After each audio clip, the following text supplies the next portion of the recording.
Hey everyone, this is Net7 again.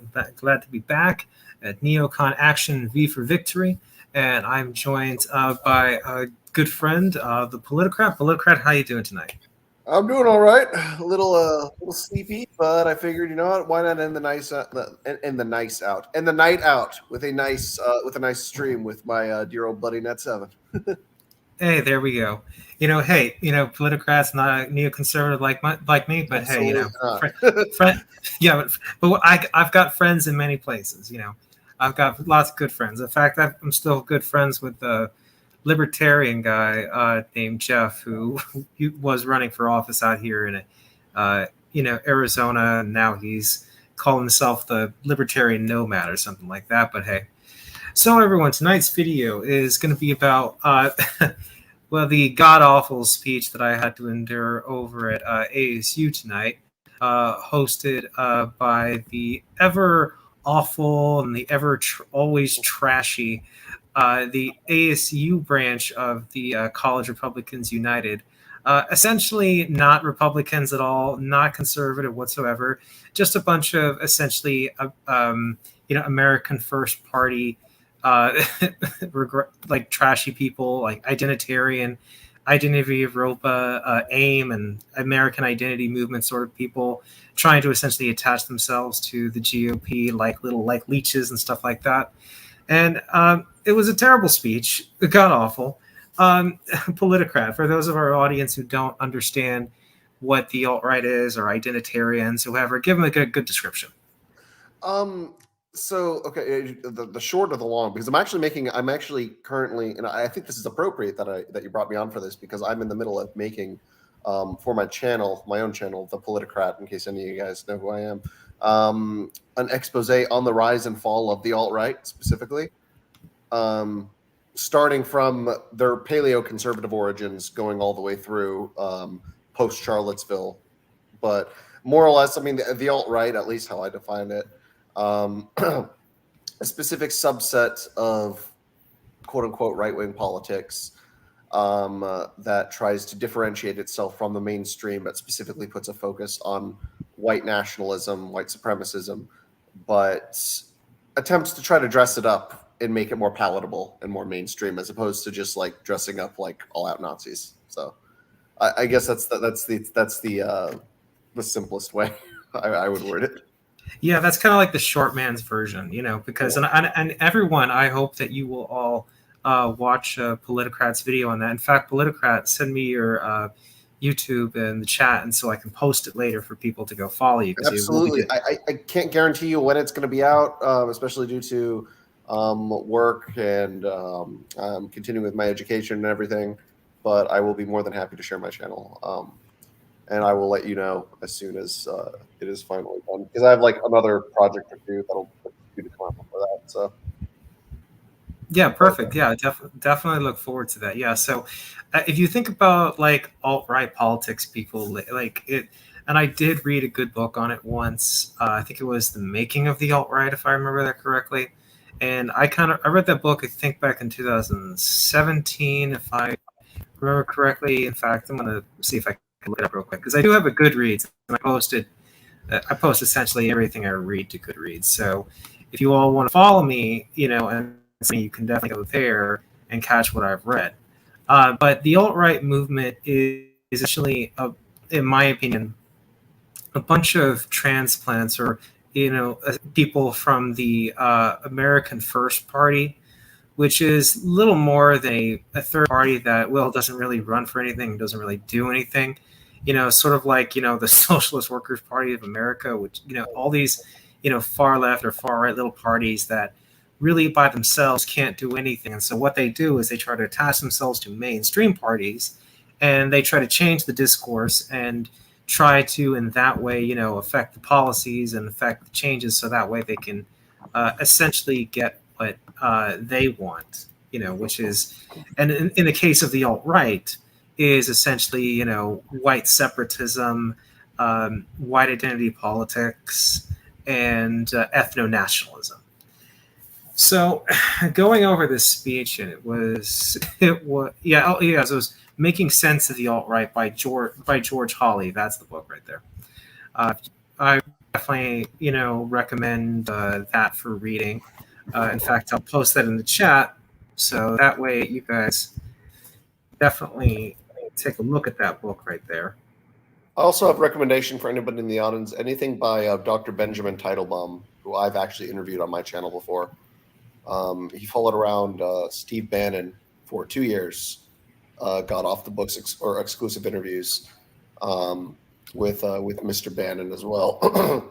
But not specific. That like the book he wrote specifically wasn't about the alt-right, but was more so about the intersection between capital T perennial traditionalism with far right American politics. So anything by him is good. He's written multiple essays though as well on the nature of white nationalism too. So he's a scholar of the radical right. I think UC Boulder, I think. But yeah, Benjamin Teitelbaum. So yeah, I'll be sure to provide the link to the interview as well. So. Well, definitely. Thank you, Politicrat. I appreciate that. So it was. Let me start with the beginning when I went there. Okay, so it was pretty. It was pretty hot. Again, we're talking about Central Arizona, and I've lived here a long time, but pretty hot. But I was trying to find the event, and then when I started hearing the Antifa people outside, I'm like, okay, yeah, that's probably where it is. But anyway, and I just want to let you know I reject far left and far right politics. Anyway, I went down there, and there was this neo-Nazi guy trying to be real friendly with me, although it was really creepy because he had like a tattoo over his face, and he was like all those anti-white people. I'm like, okay, look, I'm not with you. Okay, I'm here to go to this thing to confront the speaker. Okay, but anyway, I went in, and classic conservative. If Chris Christie said it this way, when people called him a rhino, or people like Doug Ducey rhinos, he said, well, if rhino means Republican in office, I'll take that title, So, there was, it was pretty interesting. There was a speaker, the founder of the guy who at least he claims he's the founder of these people, Rick Thomas, who essentially did a little introductory speech and stuff like that. And then he went off and, introduced Jared Taylor. And, well, it was what I was expecting. He said, oh, I expected a hostile audience and everything. Like, really? You didn't know? I don't think you did. You were probably expecting a lot of people who were fans of yours in this place. And I'm telling you right now, there was literally just a quarter of that auditorium full, and they even switched it up last minute. They had it. They were going to have it at one building, in one room, but then they switched it and put it to another one. And this place that they switched it to was actually bigger than the place it was originally going to be. Yeah, I know, it's funny. I think they thought they were actually going to get a sizable amount of people, and they didn't. They got like a quarter of that auditorium that they had set for them full. It's like, here's the thing. I think that these people should be allowed to speak. They have absolutely every right to speak. But what are they adding to the conversation? They're not adding anything substantive. Like they're not saying anything that hasn't already been said. Jared Taylor and this isn't like, this is an attack against him as a person. For all I know, he could be a nice person. I don't know. I'm not going to assume either way. But like, just what he says is just not particularly interesting. He's been saying the same shit for the past like 30 years. Yeah, still the same. Yeah, I mean, he has every right to apply to speak there, but like that's time that could be used towards going toward like, I don't know, an actual like intellectual speaker. Like for instance, there's a university in my town. They rented out an entire auditorium to like a drag show or something for students. And it's like, why are you using like the educational institution's money for something like this? It's like, yeah, if like they're privately invited by a specific club, that's one thing. But if the school is inviting or is like funding this specifically, it's like, what is it adding? Well, what is so educational about it? Like, I don't think there's very much that is educational about Jared Taylor. Just as there's no educational value in a drag show. Yeah, totally. I get you. Both of them are both like Jared Taylor and drag shows where you have like kids, that those are both cringe and disgusting, but but like you're right, people have a right to speak up, and but in the same token, people have a right to say their views, even if you don't even if their views are repugnant. But at the same time, people have a right then to challenge those views, which is what I did. I heard what he had to say, wasn't impressed, and so then during the Q&A, I got to challenge some of the things that at least he believes. But we'll get to that later. So he talked about it's like if like saying like, oh, why are those people outside and why did they disagree with me? It's like if I was crazy, they would welcome me because I could be dismissed. And he was saying that race is a reality, not a social construct, all that typical identitarian dribble. He was like saying that, people fool themselves in that even babies know the difference. Like, what are you talking about? And essentially trying to, and also saying like, oh, guess what? Ancestry.com, can tell what race you are. So it means that therefore it's inherent, but then he started saying, read like Ancestry. Because Ancestry.com can tell the difference between genetics, then that is the be-all, end-all. That's kind of dumb. Well, it is. It's like Ancestry.com like tells you your ancestry. It can tell you where you come from, and that it uses scientific, data and scientific, to do that. But this is where Jared Taylor went from went from science to made up science, in which he was essentially saying that he started saying that essentially white people have an IQ average of 100 and that we're just smarter than everyone else except Asians. Asians have an IQ average of around 103 to 105, and black people just have this low IQ of like 86, and then like Hispanics are somewhere between whites and blacks. Like it's like he started essentially trying to suggest that somehow like he was trying to essentially say, and he did, that Europeans are just smarter than everybody except Asians, and Asians are better than everybody else, and we should just accept it, give up, and that's a reality. And it's total bogus. He then went on to say, look, that during the speech that people fail or succeed because of their own personal decisions, and yeah, that's correct. But he essentially said to black people, you should just give up because you're just never going to make it. And he essentially said to Hispanics, oh, well, you can try, you might get there, but you might not. And then essentially is saying that, oh, that Africans, East Africans are just the best runners and the best athletes, and that white people. Wrong. They kind of are. And just saying, well, he was just saying that like white people will never ever run that fast. It's like, or like anybody else will never run that fast. It's like, really, like it's so kind of dumb. Some of his statements that are just like we're the same as they are in the past. Like when he had his AmRen, like short for American Renaissance videos, it was the same thing, and it was like you're saying the same boring, regurgitated, ridiculous pseudoscience nonsense. I mean, come up with something at least original, please. And I just couldn't. It was bad. And he was talking too about some other stuff, like he's trying to suggest essentially that, and I wonder if he's ever had any black friends or like Hispanic friends. I mean, I know he's probably had Asian friends, but because he grew up in Japan. But I think closetly he wishes he was Japanese. I really do. Interesting. That's an interesting take. No, it is because during the speech too, and through a lot, he venerates East Asian, in particular Japanese culture. Again, he speaks fluent Japanese. He grew up in Japan as a kid, and in reality, and during his speech, he talked a lot about how East Asians, how they have their culture, and they shouldn't be allowed to dilute it with like a bunch of other peoples, even white people. And it's like, I wonder really if you wish you were Japanese, because the way you talk and you venerate Japanese people, like, and try to paint them as, oh, this is the best culture in the world, this is the best civilization in the world, oh, they're the best in the world, they're even smarter than I am, makes me think that you wish you were Japanese down. Like, is it like Uncle Ruckus, but like he's white instead of black, and it's like to Japan instead. Seriously, it's seriously. He wants to go to Takagawa heaven, or whatever. No, there was someone who in the audience who said, "Oh, who like one of these alt right guys." I was like, "Oh, konnichiwa, Jared Taylor." And he's like, "Oh, actually, you say it's say something else because it's evening." And I'm like, "Yeah."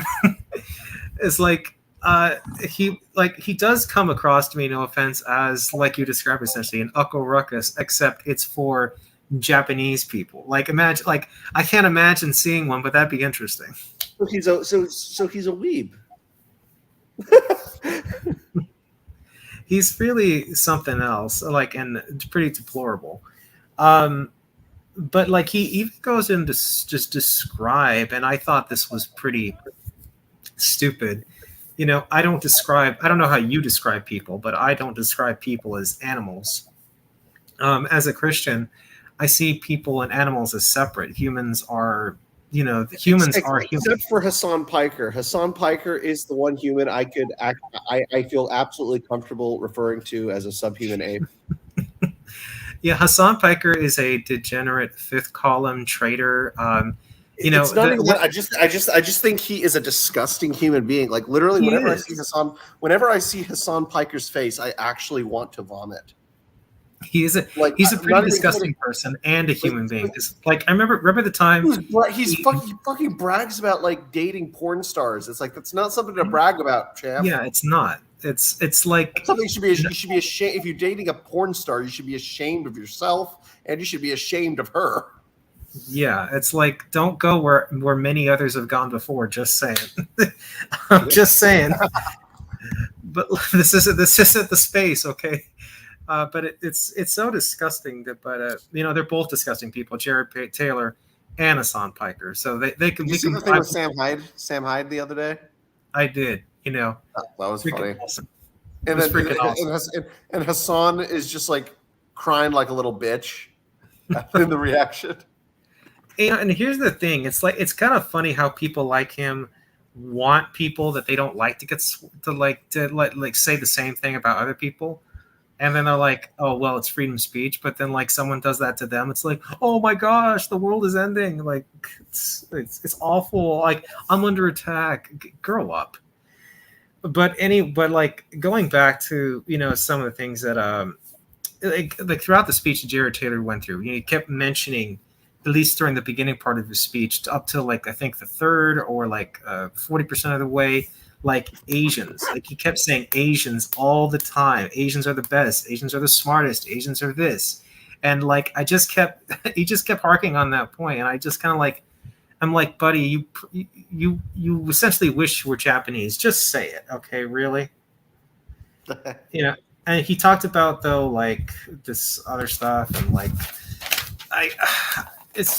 but the thing that he kept going back to was that. Like throughout the speech was, like what racial differences are just inherent, that it's just the way it is, and essentially arguing that African Americans are just screwed, intellectually, and just arguing that they should just accept their place as dumber than us. I mean, he didn't say it that way. But that's essentially what he was saying. Something tells me that Thomas Sowell would still like debate circles around him, though. Well, something tells me that Thomas Sowell, who's a conservative king, would make mincemeat of, Jared Taylor, Yeah, exactly.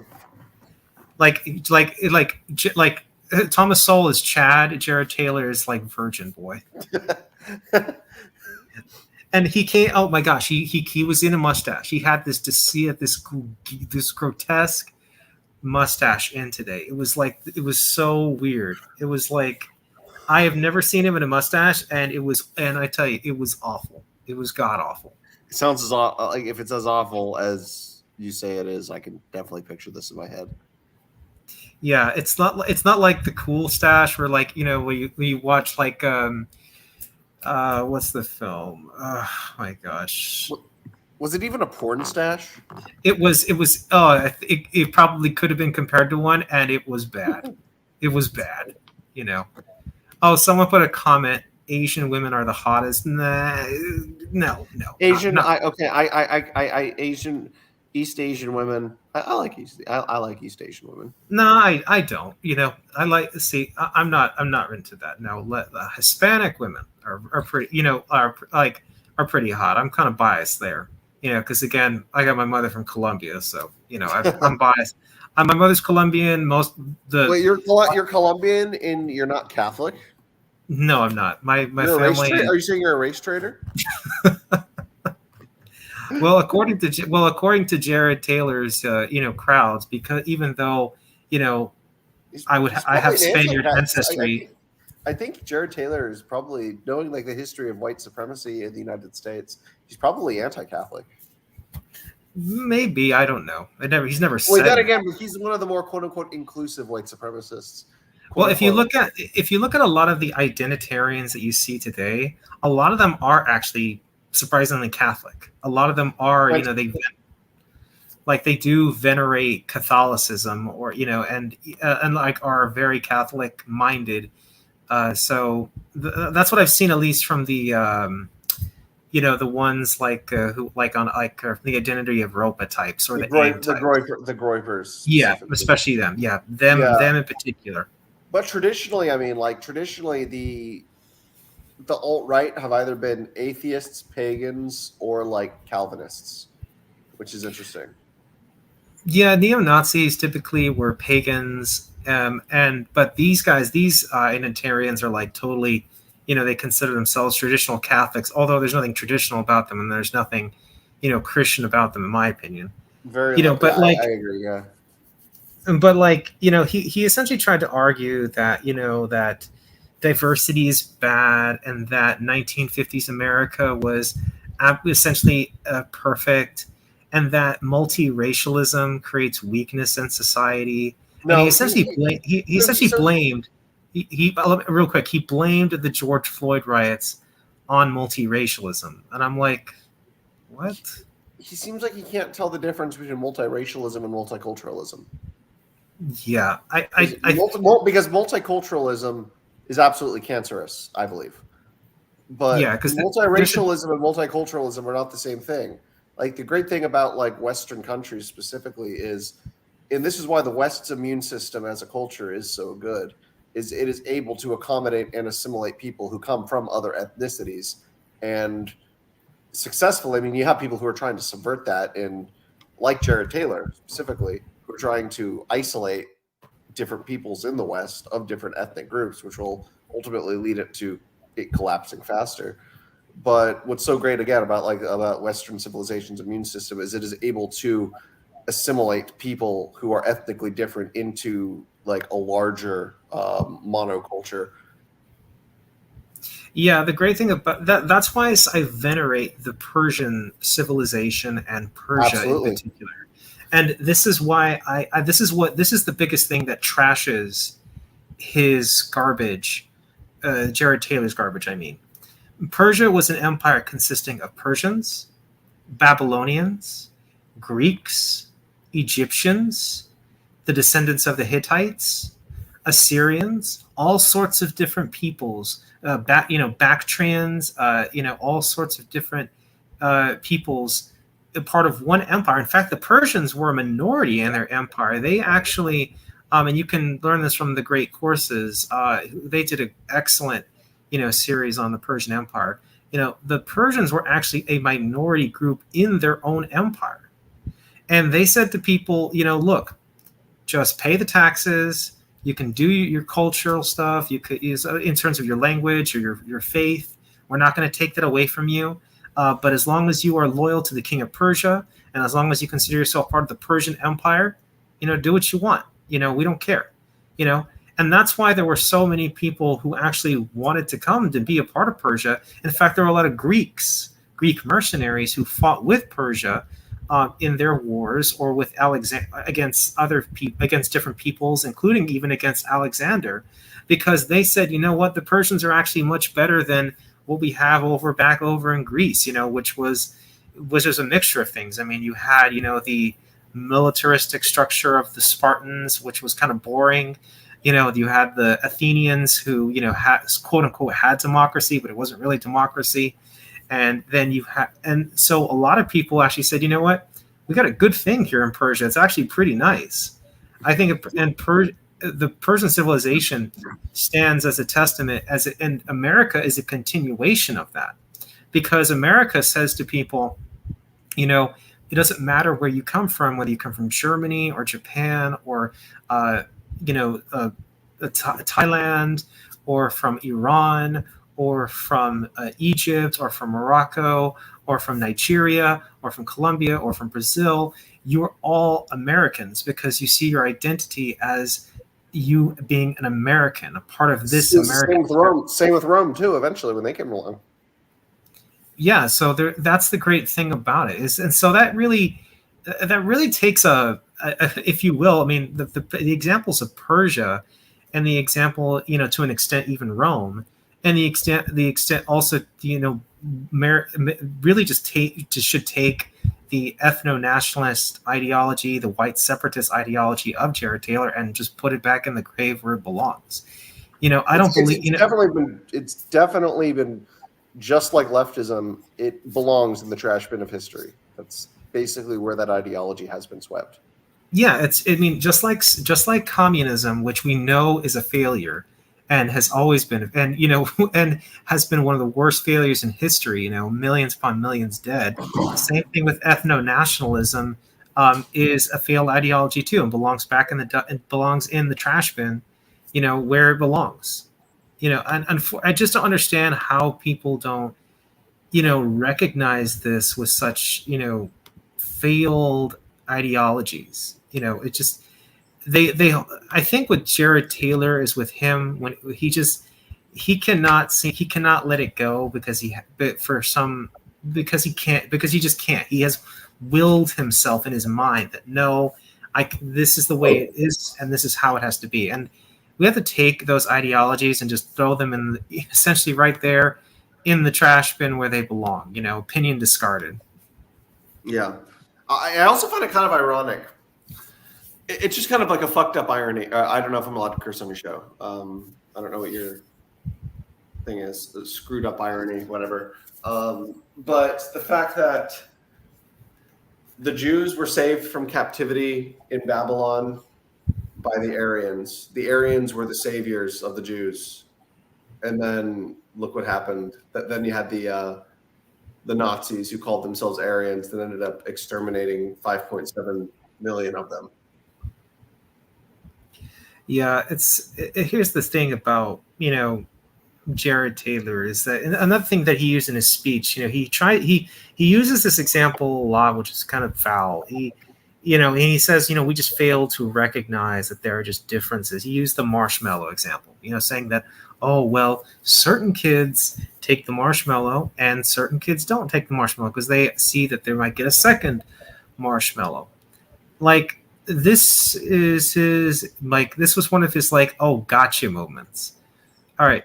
So the fact of the matter is that when kids grow up, kids who grow up with a more structured home, kids who grow up with a father, typically, and a mother, or at least the parents are there for the kids. You know, they're not, like, you know, dealing with issues and stuff like that, and teach them, you know, good moral values. And I would think usually Christian values, but it doesn't have to be necessarily Christian. It could be good, you know, values, whether you're in a Muslim household or a Jewish household, or even another household, as long as you're told, you know, basic moral principles.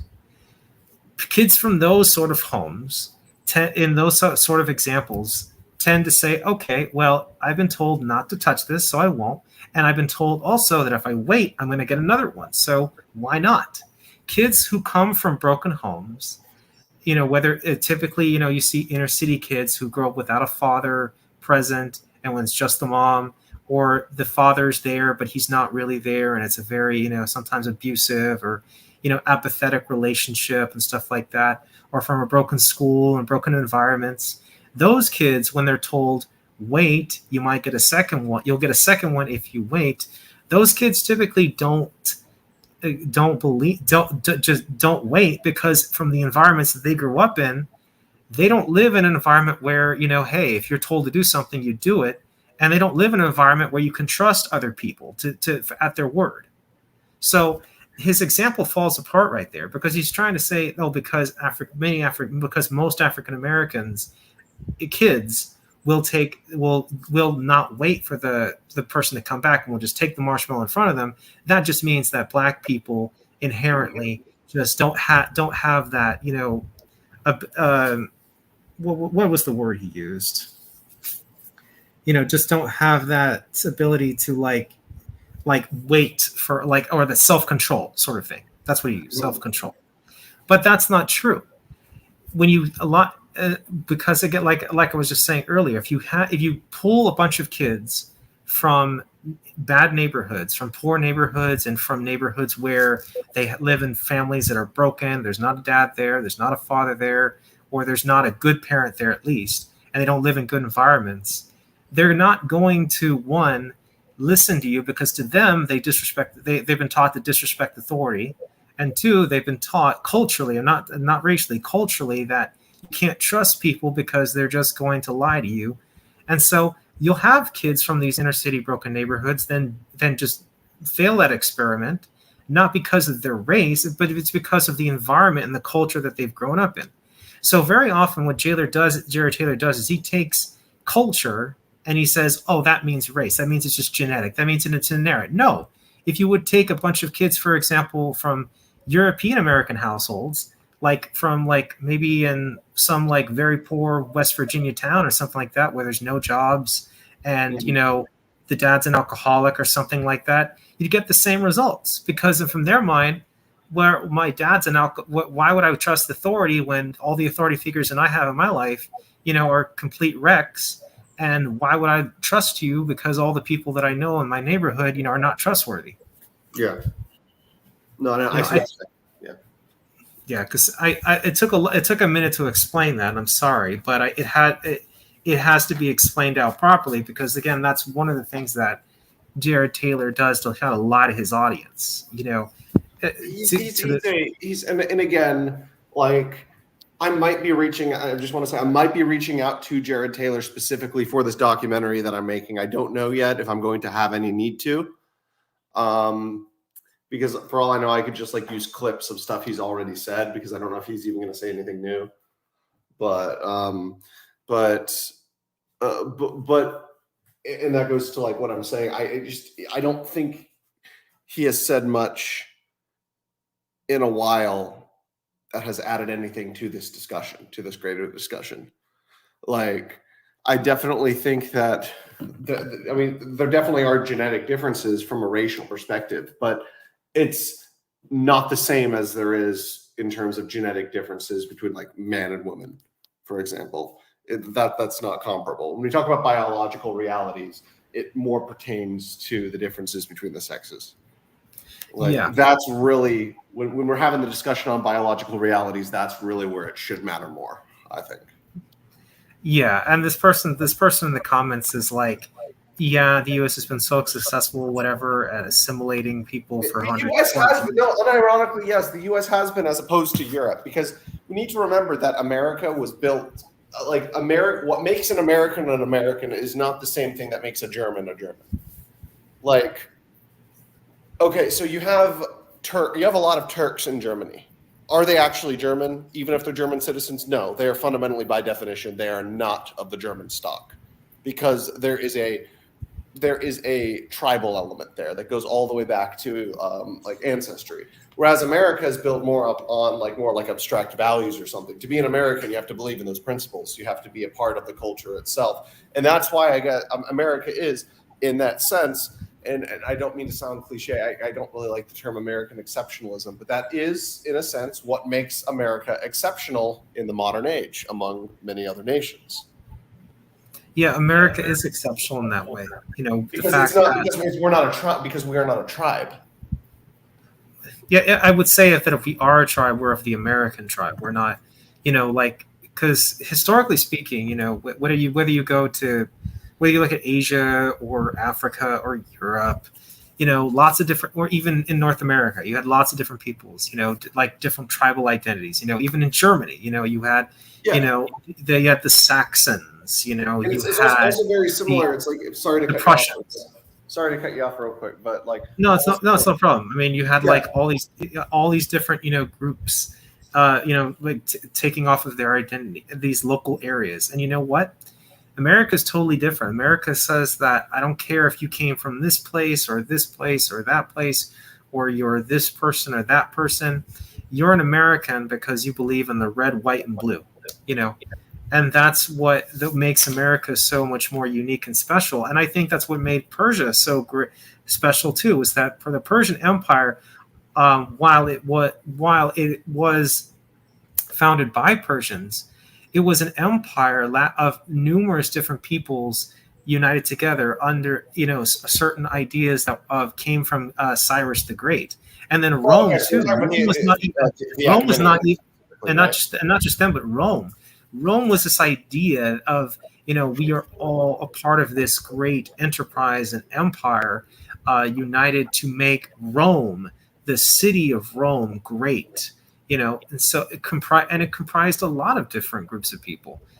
So what these alt-right identitarians with their ethno-nationalism keep forgetting is that the greatest civilizations and empires and places, not just the United States, but Rome, the Roman Empire and the Persian Empire, were comprised of many different peoples united under one idea.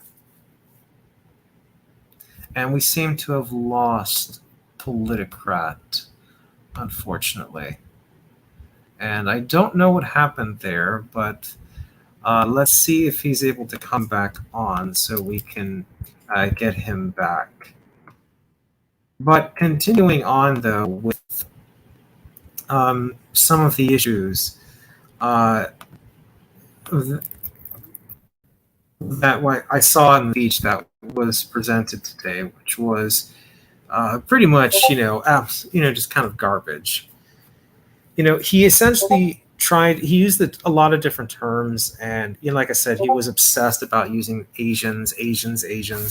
But another term he kept using, like they're trying to get us whitey or stuff like that. It was kind of sillily stupid and cliche. I mean, it reminded me of something that I've heard of, like, from a black nationalist, essentially black identitarians too, like get whitey or something like that. It's like, this guy, Mr. Taylor, is just so obsessed about this, and it's pathetically, dumb.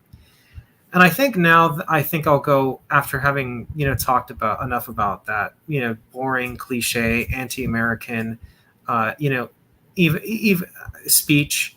I think I'll now go into the elements that, also were delved not even just into anti-Christian statements, but also even to an apathy towards abortion.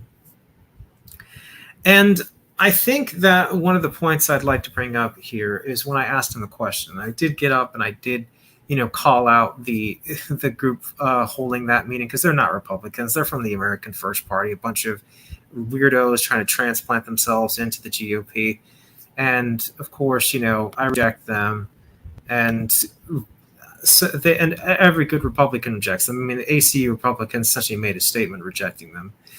But I asked Mr. Taylor a question. I asked him, would he condemn, anti-Semitism from the people who are literally backing him and supporting him? Because while Jared Taylor has said on numerous occasions he's not an anti-Semite and he's got nothing against Jewish people, and that he considers Jewish people of European ancestry as European, that's not what a lot of his followers believe. I mean, if you go on YouTube or like listen to what a lot of the alt-right says, they are so desperate to get Jared Taylor to essentially adopt anti-Semitic positions, and they're pushing him to do that, and they want him to do that, and they don't.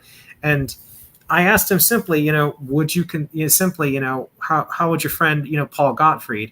And for those of you who don't know who Paul Gottfried is a Jewish intellectual who essentially he considers himself one of the man who coined the term alt-right with Richard Spencer, although they've had a falling out apparently, and I can see why, because Richard Spencer eventually became an anti-Semitic person, but apparently Richard Spencer and Paul Gottfried worked together on coining the term, and Paul Gottfried is a paleoconservative intellectual thinker, probably one of the more well-known paleoconservative intellectual thinkers.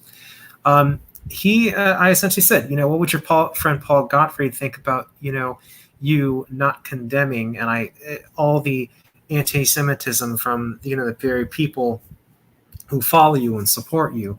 And I added in that question that you probably do it because you're afraid that these people will abandon you. He said, "Well, you ought to ask him that question." And it was a clever diversion away, because the whole audience applauded. Oh yeah, but he just didn't say it, and here's why. He would not condemn it because the reality is that a lot of those people in that audience and a lot of those people who follow him are rabid anti-Semites. They are totally anti-Semitic. A lot of them are. Not just okay. I'm not just talking red ice. I'm talking, TV, which is pretty explicitly anti-Semitic. I'm talking a lot of the new identitarians that have popped up. A lot of these identitarians, and they are totally explicitly anti-Semitic. And we got the Politicrat back. Yeah, I'm back. I'm sorry, I don't know what happened. No, that's fine. All of a sudden, from my speaker audio from my computer, it was like scratchy. Like you sounded like a robot. Like you weren't roboting, but it sounded like something like some weird thing with the speaker. I don't know what it was. Yeah, and well, that's all right. It's glad to have you back. I was just discussing the question I asked Mr. Taylor. I essentially, to summarize it, just try to ask him, would he condemn anti-Semitism from the people who follow him, and he didn't do that. Because the reality is, doesn't he at least on paper condemn anti-Semitism though? No, I don't think so. He's never. I've never seen him actually explicitly condemn anti-Semitism. He was like one of the ones who wants to build in like a Wignet coalition, and more or less wants to incorporate Jews too because they look white. Well, he does, but but he won't say it out loud. He won't say it though out loud because he's got more followers who are rapidly anti-Semitic, and he doesn't want to lose them. He's essentially tiptoeing that line, because he was asked later on in the speech, by someone else, not me. He was essentially asked, "Are Jewish people European or white?" And he said, "Well, those who are of European ancestry, Ashkenazis, yes, are white." But he would not. While he said yes, they're white. I would agree with that. I'd actually agree with that point. Ashkenazi Jews are 100% white. Well, he wouldn't condemn anti-Semitism. That's the thing. That's the problem, though. Yeah, exactly. Yeah, because he knows that a lot of his followers essentially are anti-Semitic, and he doesn't want to lose them because he would lose. Because those are the people who are buying his books. Does he write books? He does actually have a couple books. You can find them on his website, like American Renaissance. He actually has sold. He is selling he's selling several books there. Amren is, as far as white nationalist websites go, Amren is actually fairly competent. Like, I would not recommend them. Like, they're not a credible source. But like, Amren and Countercurrents are like the closest things to like white nationalist websites that at least have like a pseudo they're at least pseudo intellectual, as opposed to places like the Daily Stormer when that was around, which is just Nazi trash. Well, because he wrote this book, If We Do Nothing, and that's where I came up with the idea of my question about Paul Gottfried, because Paul Gottfried is a well-known Jewish paleoconservative thinker. Mm-hmm. And who came up with the term alternative right originally, actually referred to a revitalization of the paleoconservative movement. And that's exactly actually what I'm working on. When, sorry to shill for a second, but with the expose I'm currently working on for my channel, the documentary on the rise and fall of the alt-right. That's what I start with. I start with Paul Gottfried specifically, and what's interesting is in doing my research, I found that the reason the alt-right collapsed was post Charlottesville. Charlottesville was supposed to be like their great victory, but it was really their great defeat. The main cause of the division was because you saw two factions that emerged afterwards. You saw the Jared Taylor faction, and you saw like the Chris Cantwell faction. So the Taylor faction were known as the optics cucks. That was what their faction was referred to as in the split. They were the ones who wanted to continue making white nationalism more mainstream. They wanted to take it in a very specific direction. They wanted to give it an intellectual vibe. They wanted to wear nice clothes. They wanted to get rid of all the iconography. They wanted to fundamentally mainstream the movement. Whereas on the other side, you're like, no, you guys are cucks. You guys just care about optics. We want to be unabashedly serious about what we believe. We're unironic Nazis. So these are like the Kurt Metzgers, or not Kurt Metz. Is it Curtis Metz? Something. Chris Metzger? I don't know, but the Strasserist guy. You just say like Christopher Cantwell, you know. Christopher Cantwell, yeah. I mean, he's like the younger generation, but Metzger was like the old school Strasserist in California who got arrested multiple times. But either way, yeah, the Chris Cantwell side, and then just to give a general idea, the centrist between those two would be someone like Richard Spencer, and I say centrist quote unquote, just like in terms of the wings. But that's really what tore the alt-right apart. What if they should try to make themselves look more legitimate, or if they should 100% embrace the Nazism, if they should get rid of the Nazi aesthetic, or if they should embrace the Nazi aesthetic. So it's so stupid because, and then the alt-right fell apart. You saw some of them who became more moderate and just became regular Republicans again. Some of them who moved to the left, actually, again, interestingly enough. Some of them who like retreated into super extremist echo chambers, and then some of them who evolved and refined their strategy, refined in quotes, and became like groypers and that sort of thing. Well, I mean, I don't think the groypers really refined their strategy. They're just they may not necessarily. I mean, they're like the evolution of it. Yeah. Well, here's the thing: they're not neo-Nazis per se, but they like are explicitly, you know, hostile toward, you know, people, you know, who are, it's like to people who are, you know, like gay, or people who are like, you know, in interracial couples. So they're pretty much like, oh, I think Wyatt says it perfectly. They're like racial syndicalists. You know, it's hilarious too because Nick Fuentes is Latino. Yeah, it's hilarious. Well, remember, Mexico did have actually its own neo-Nazi movement that shilled for Nazi Germany, I think, in the 30s. So it is possible, yeah. I don't remember the name of it, but there was that, and in fact, the Azteca movement, or like the Aztlan movement that we have in America today, those people are the descendants of those people. So while the modern people of the Aztlan movement and Azteca people are like, you know, more are like on the left now, those people actually began on the far right. So those people who are far left today are actually their antecedents were far right. So it kind of switches oddly. But one thing that I want to bring up too that he talked about, he talked about, oh, well, we, you know, like essentially framing, oh, look at all these African American groups and all these Asian groups, et cetera, et cetera. And I just kept thinking, dude, no one's stopping anyone from creating a Serbian cultural group, or no one's stopping from creating a you know, a Welsh cultural group. No one's stopping you from creating you know, a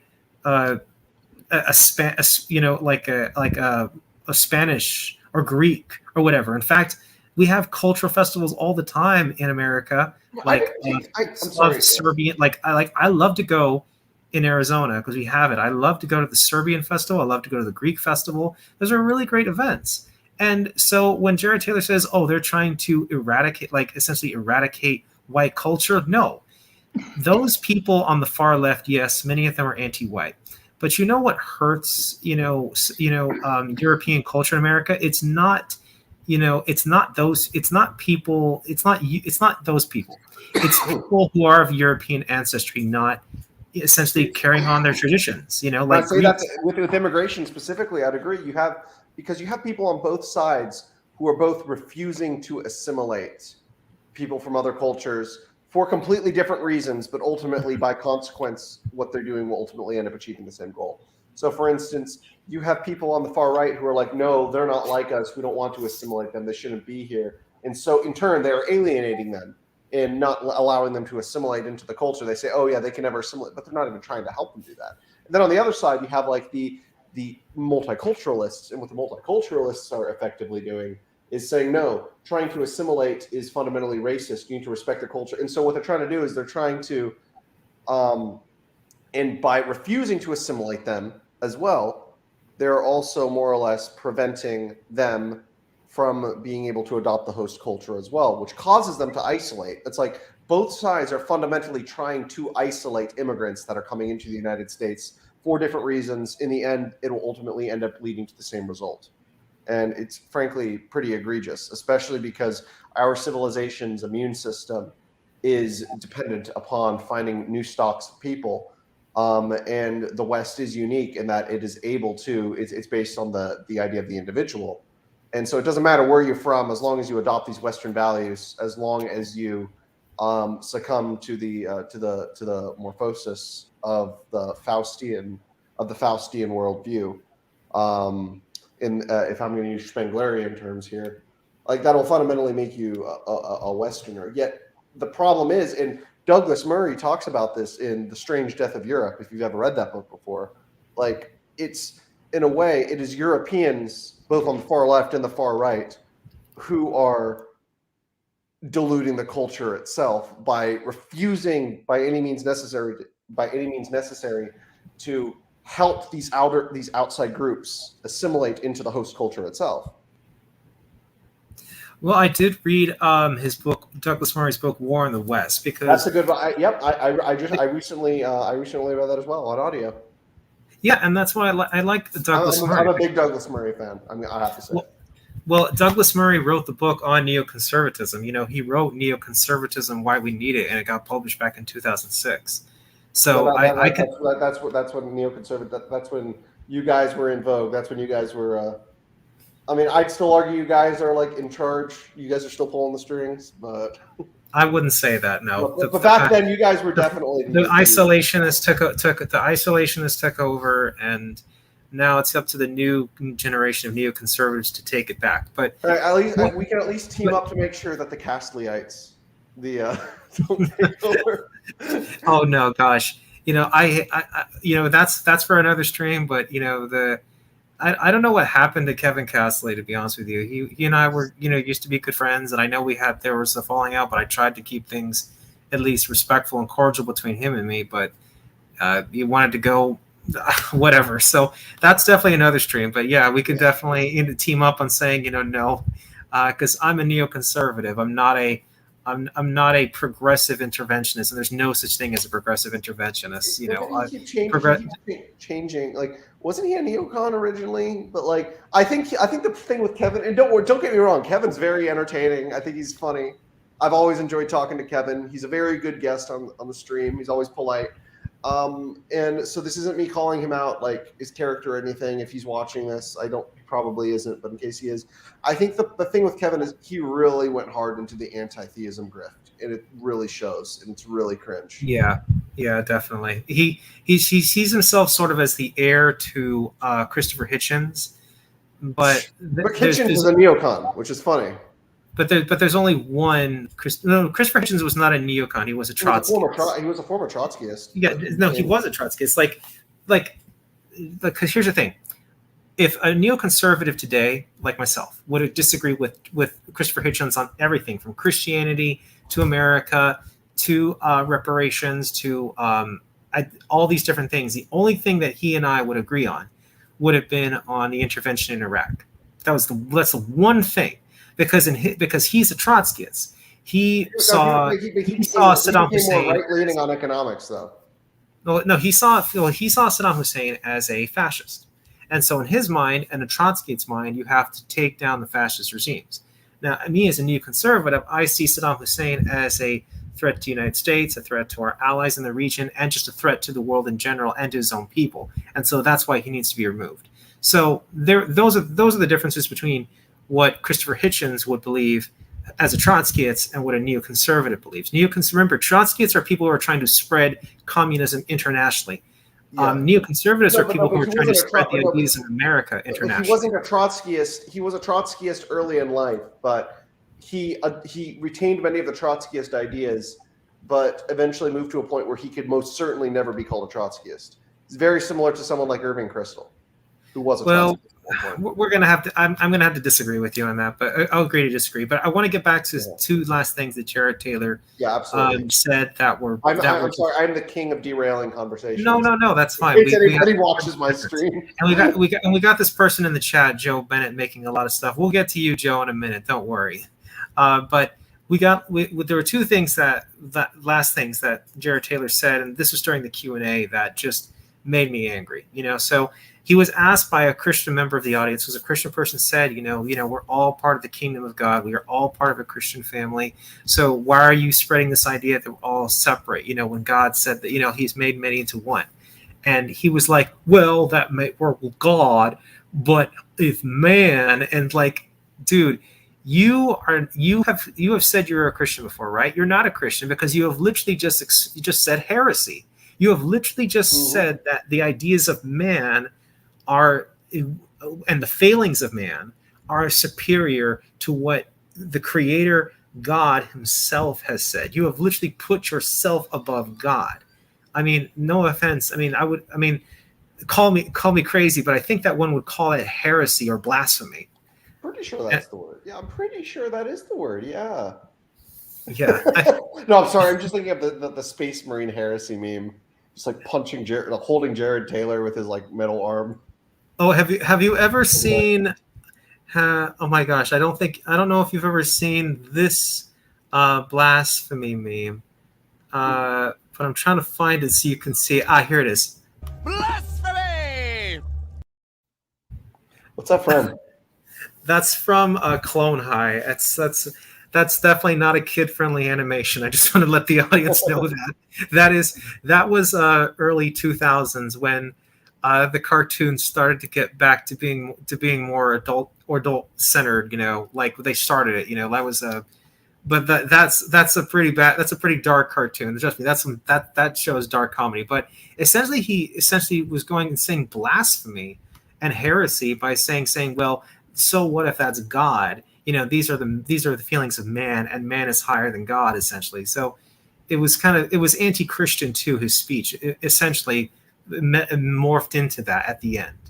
And so all those Catholics in the audience who are like Catholic identitarians are like, whoa, like at least they should be, but no, their ideas of identitarianism and white separatism I don't think you can say Catholic. Like I see, like there are definitely the Catholic identitarians, but I feel like they are vastly still, even though they're like very, very loud, specifically in the Nick Fuentes camp, but they're still vastly outnumbered by Christian nationalists. And when I say Christian nationalists, I refer specifically to the evangelical Protestant. Oftentimes, they're Seven Hill Dominionist types. Some of them were, like, for instance, the storming of the Capitol was essentially a Christian And again, I don't say Christian nationalist in terms of like Christians who are nationalists, but I mean specifically the heresy of Christian nationalism. Well, I wouldn't say that. I would say the storming of the Capitol was essentially by those identitarian type people. Yeah, no, but I'm just saying what Wyatt was saying here about how leaning hard into symbolism and pretending to be religious in life. That's not just specifically with the with the Catholics, though, because mostly like you see it primarily today with the hardcore evangelical fundamentalist Protestants who their religion is informed by their politics as opposed to their politics being informed by their religion. And I'm talking about like the extreme fringe right here, like a lot of the people who are involved in like QAnon and that sort of thing. Well, like, I think a good person to watch on that he makes good content about this. You know who Phil Vischer is?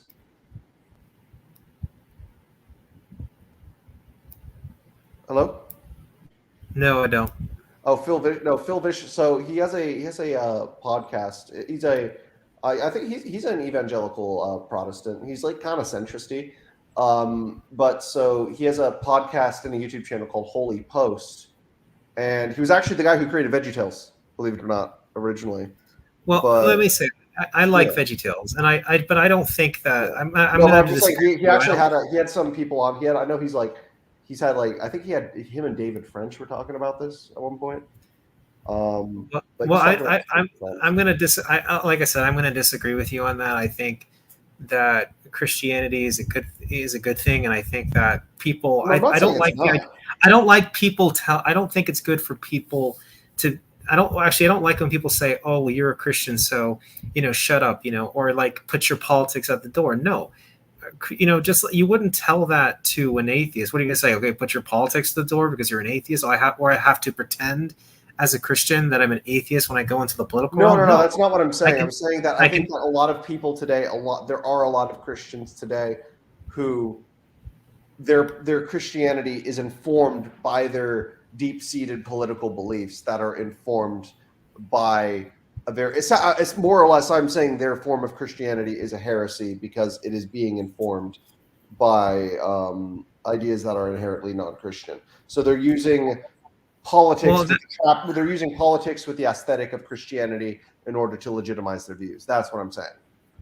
Well, I wouldn't say that. I'm I not just saying all Christians. I'm saying, like, for instance, the people that stormed the no, U.S. but I know you're not Politicrat, but I don't agree with your point though, because like I see that with the vast majority of Christians, believe in God and they do good things and they're good members of their community. A lot of Christians tend to adopt. A lot of Christians, and more so than atheists, a lot of Christians tend to donate more so than atheists. A lot of Christians tend to do more community activities, much more than atheists. And yet Christians are always told put your religion at the door, and that's wrong, and I don't agree with that That's because not what I'm saying. That's not what I'm saying, though. I'm saying that a lot of them do that, though. That's what I'm well, saying. well, a lot of them I guess a lot of them are fundamentally using Christianity as an aesthetic specifically, but they don't actually believe in those deeper values. They're using that kind of as a shield. They're saying, "Oh yeah, I'm a Christian," but they're really not informed by true Christian ideals. I think you and I are so what you're saying is like people like Jared Taylor, who and the people who follow him, who have said they're Christian, are not really Christians because what they're doing is they're taking, their politics about white separatism and stuff like that, and placing that above, God, the kingdom of God, and God's vision of, of a universal brotherhood and sisterhood. Sort of. I'm not even saying that they're not truly Christians. I'm just saying that what they're doing is they are fundamentally, at least from a Christian perspective, they are sinning because they are using Christianity as sort of an overlay for their political motives, and that is where the heresy is. That is where the sin is, more or less. So I'm not saying that they're not Christians. I'm just saying they're not good Christians because they're doing that specifically. Well, I think Wyatt is actually putting it very well. If they read the Bible, they would know Christ does not care about politics and finds it distasteful to use Christianity as a political platform. Well, I can't say that 100% because, like, Sermon on the Mount was a political speech. Fundamentally, you can make because here's the thing: as a Christian, you're going to have beliefs that are fostered on that are going to make political beliefs. Like, for example, most Christians should be anti-abortion. Yeah. Because but that actually goes into my next thing. Because Jared Taylor was asked a question about what's your opinion on abortion? Because you're saying that you essentially want a whites only society, and yet abortion has now been banned, and a lot of people from different minority groups have lots of abortions. And he was like, "Oh, well, I'm neutral on abortion." And I think it's just because he likes the idea of abortion, just for other groups that are not European. And I'm opposed to abortion in all circumstances. For what I mean is, like, I'm opposed to abortion whether it's a black child, a white child, a Native American child, an Asian child. Every child has the right to life. And what Jared Taylor essentially is saying, oh, well, I don't want other children being born, and that's disgusting. Because we need to remember that the eugenics movement was explicitly racist with many of its intentions. Like, initially, like, from Margaret Sanger, I know was a white supremacist, I believe. I don't know if that's but the argument from the eugenicist movement was crime control. That's why they wanted abortion, because they thought it was going to reduce crime. It's like, abort more black babies, the less crime you get. That was that was their argument. And I have no reason to believe that Jared Taylor is not also within that same line of thought.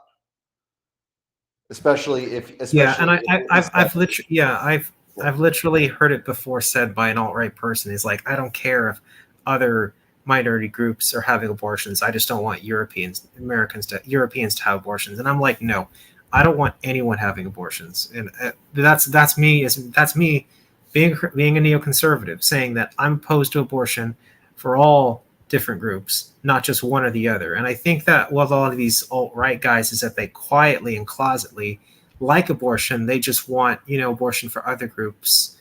They don't want their own being aborted. And I think that's wrong. I've met people in the alt-right who have outright said this very same thing, who have outright admitted to saying that what you said. Well, I mean, he won't say it, but but that's. I mean, privately, like acquaintances of mine and stuff. Yeah, I'm sure. And I think that's kind of what I want to say on that whole thing. But so let's get to some of the comments and this Joe Bennett person who's being a bit cringe. Detroit is the most assimilated city I've ever seen. American as apple pie. Okay. Detroit is run by incompetence. Okay. It's suggesting that because Detroit is a representation of America is just bogus. Okay. I've lived in and gone to school. I've literally gone to many different cities in the world. Okay. And none of them is a full representation of America, whether they're good or bad. Everything is. And, it's kind of funny how what he's trying to essentially suggest is, oh, well, because Detroit has its problems and there's a lot of African Americans who live there, therefore it must just mean that they're not part of us. No, there are also lots of African Americans who live in the neighborhoods that I live in, that you live in, and they do perfectly fine. So what are you talking about, Joe? Let's see. The reason he brings up Asians to prove he's not a white supremacist. What is this? There are actually, no offense. Does anyone forget that Nazi Germany and Imperial Neo-Samurai Japan were an alliance together and tried to conquer the world together? Does anyone forget that? Let's see. He's a Eurasian supremacist. I don't know what that means. What you mean by that? I know he's a white separatist. Referring to Taylor specifically? That's what he's saying. Yeah. Let's see. Jared has hinted he believes in the GQ, but he wants to focus on the race stuff. I don't know, but he certainly wouldn't condemn anti-Semitism when asked. Let's see. Nick is like 90% white. What's kind of funny, though, how he tries to say, well, because I'm somewhat Hispanic, therefore I can't be, bigoted or racist. But the reality, yeah, Nick Fuentes is just one big oxymoron and one big contradiction. Let's see, Castizo. We are Serbians anymore. We are white. Okay, Serbians, Moldovans, Greeks, Macedonians. Samnis, Finns, Welsh, English, Irish, Scots, Saxons, Prussians, French, Catalans, whatever. All are Europeans, okay? All are part of the human race, okay? And so if you want to protect your culture identity, then promote your traditions, speak your languages, promote your cultural traditions like dance, like food, like language. Don't go and say, oh, because I've forgotten stuff or because I'm not doing it and it's other people's fault. No, it makes no sense. Let's see. Every race is encouraged to play identity politics. Okay. No one should be playing identity politics. I'm just saying that right now. Identity politics is stupid. Yeah, this is one decent point, I would say. Well, here's the thing. That what the alt-right tries to do is say, okay, because there are other racial groups encouraged by communists and far leftists pushing identity politics. Therefore, I am going to push identity politics from the far right perspective on Europeans. Right. It was a point to co-opt identity politics. Yeah, and that's a strategy. Yeah, and it's a losing strategy, and it's a stupid one. It's a ridiculous. It really is, yeah. Because it's like, take a look at, you basically see wokeness even in the media right now imploding. Like, have you been following what's been going on at this is just one example, but Warner Bros, for example? No. Well, just long story short, they basically canceled 3 already finished films that were deemed too woke because the new CEO came in and started he's gutting shit left and right in terms of like wokeness in their properties, because realizing that it's not making money. But Disney, on the other hand, can afford to take the financial loss to push the message. I know we're getting a little off topic there, but yeah, and it's fine. I kind of want to end before we hit the hour 20 mark. So we'll keep going with some of these comments. But I just want to say you're right. You know, it's kind of like when the left, when the right, like, you know, people on the right's like where people were being called fascist, right? And it was wrong. You're not a fascist just because you believe in limited immigration and less welfare and other stuff. Okay. But people were just calling people that because it was a good way for them in their minds to just attack their opposition and demonize them. And then people on the right saying, "Oh, you're the fascist," and I thought that was stupid. I'm like, no, don't then call them a fascist because you're just playing this dumb game with them. What you should say instead is just call them what they are. Call them a communist. Call them a Stalinist. Because a lot of those people in the Antifa groups are communists. A lot of them are anarchists. Call them what they are, and some of them even are full blown tanky Stalinists. So just call them what they are. Don't say, "Oh, I'm going to call them a fascist because they called me a fascist." No, it's a dumb losing strategy. It's kind of like that right there. Identity politics, I hate it whether it's on the left or the right because it pushes an anti-American narrative, which is that it's about our racial groups and not about who we are as Americans. And so I hate it when it comes on the right or the left. And the left started it, and people on the paleoconservative right are trying to push it, and it's just dumb. It's just stupid. Let's see. I forget where I left off with these comments because him and Wired is kind of going back and forth right now. But let's go here. So just because there are a few doesn't improve the entire group. Okay. A few that are assimilated. Okay, really? You have tons of different conservatives in the conservative movement or Republican Party who are African American. Thomas Sowell being one of the biggest known ones. You know, Larry Elder, another big one. And well, you're just late. I know he had left the Republican Party, but Colin Powell, another one. Yeah. Colin Powell, I never really considered him anywhere Republican. He was probably more of an independent, really. You know, in my mind. He was a Republican until like a year before he died. Well, I mean, I would say he was a independent always, never really a Republican, even if he was a registered one. Okay. You know, because he never struck me as really conservative. I mean, you know, when he was in the Bush, like with a different case I know, but like Henry Kissinger, for example, who has never really displayed any like conservative or liberal politics, but is a registered Republican. Yeah, because there are tons of different runs, and I you know, like, because there are people who have called themselves Republicans but aren't really Republican. And I think that I would probably put Colin Powell in that group. You know, he was definitely a very patriotic American, you know, served in the military for pretty much practically, you know, almost his whole life, really. But I never saw him really as a Republican. You know, Condoleezza Rice was also a centrist Republican. But Larry Elder, Thomas Sowell, I think are some of our biggest ones right there. In terms of, you know, being like really conservative fighters. And I'm not trying to suggest that the majority of African Americans are going to vote for Republican policy, because the reality is most vote on the left. Okay. And I'm not the one to say, oh, we should, you know, like actively find people of different groups to represent conservative policy to show that, oh, we're so diverse and inclusive. No, I think that I think that you just need to bring out the message, and then people who are attracted to it are going to come to it. And then eventually that will bring the people, rather than actively go out and seek it just for the sake of appearing so. But that's my opinion. other than that, I think we can now get ready to close because there's still some stuff. I think I pretty much hit everything I wanted about the speech. Politicrat, why don't you do a little closing for us, and then I can close out. I don't really have anything to say, really, that we haven't really already talked about. Except I do think that Jared Taylor and people like him, they have the right to speak. They have the right to say whatever they want. However, they're really not adding anything by speaking right now when they go on college campuses and they say their thing.